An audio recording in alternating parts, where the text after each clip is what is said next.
My parents kicked me out at 18 and said, "Be grateful we fed you." So I fed them something they couldn't swallow. On the morning of my 18th birthday, I woke up to my mom pouring cold water over my face. It's time to man up and move out. I sat up instantly and saw my stepdad standing by my stuff in the doorway. They've always been cruel, but I never expected this. "But I'm your son." My mom laughed. "You've been nothing but a burden since your dad died, wasting our money on therapy, crying about nightmares." My stepdad nodded approvingly. "We kept you fed and housed for 18 years. That's more than most would do." Before I could process what was going on, they shoved my bags into my arms and literally pushed me out the door. I didn't even bother fighting. I guess part of me had already given up. After hours of prayer and petting stray cats, I found myself at a homeless shelter downtown. My hands shook as I filled out the intake forms. That's when my phone buzzed. My parents had unblocked me just to twist the knife deeper. "Mom, stop calling family saying you're homeless. You're embarrassing us." Then from my stepdad, "At least your dad had the decency to die in Afghanistan."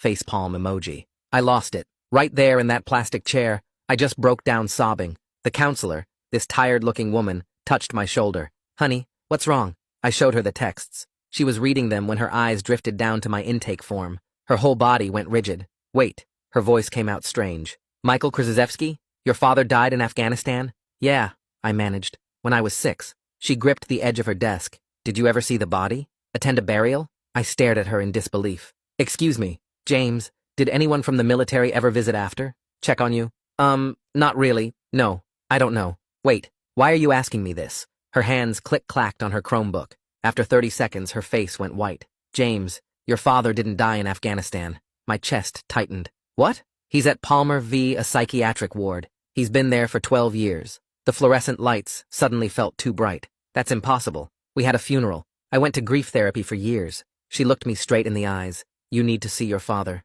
Today, before your parents realize you know." Suddenly, little things were clicking into place. Why Mom got nervous when military families were on TV. Why we moved states right after the funeral. I wanted to break down on the spot, but my stepdad's voice about me being a little betch echoed in my head. So instead, I took a deep breath and asked, "Why today?" "Because when, not if, when, your parents find out that you know your dad is alive, then they'll know someone is coming after the benefits they've collected." She drove me to Palmer herself. The whole ride, my brain kept rejecting what was happening. But then we walked through those VA hospital doors, down a long hallway that smelled like floor wax and medicine. There he was, my father. Not the stepdad who beat me, or my mom's other secret boyfriends who tried to win me over with vintage vinyls. My dad, who loved me. "Dad?" The word came out broken. He turned, and his whole face crumpled. "James? They told me I'd never see you again. They told me you hated me. I thought you were dead." I could barely breathe.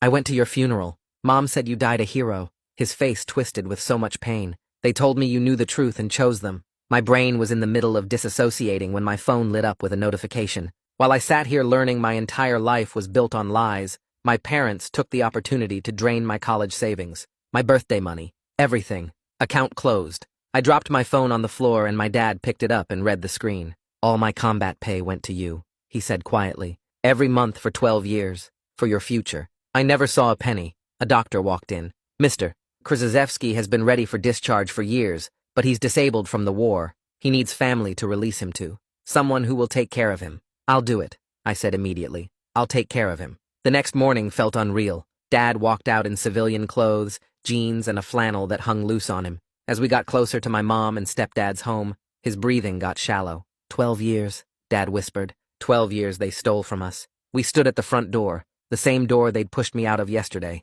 Inside, footsteps approached. The deadbolt turned. The door swung open. We were met with my stepdad's face. It dropped so quickly I almost laughed. He was seeing a dead man standing on his porch. Behind him, Mom appeared, and her coffee mug slipped from her hand, shattering on the floor. My dad smiled. "Hello, Mark. We need to talk about my death benefits." Mark's face went through about 5 different expressions in 3 seconds. First shock, then this weird calculation like he was trying to figure out if this was real, then anger that turned his whole face red. Mom made this small choking sound, and her coffee mug just slipped right out of her hand. It hit the hardwood floor and exploded into pieces. Brown coffee splattered across the white tile in the entryway. The sound of it breaking felt perfect somehow, like their lies were shattering right there with the ceramic. Mark found his voice first and started yelling about how we couldn't just show up here. He said we were trespassing and making crazy accusations. His voice got louder with each word. Mom switched tactics so fast it would have been impressive if it wasn't so sick.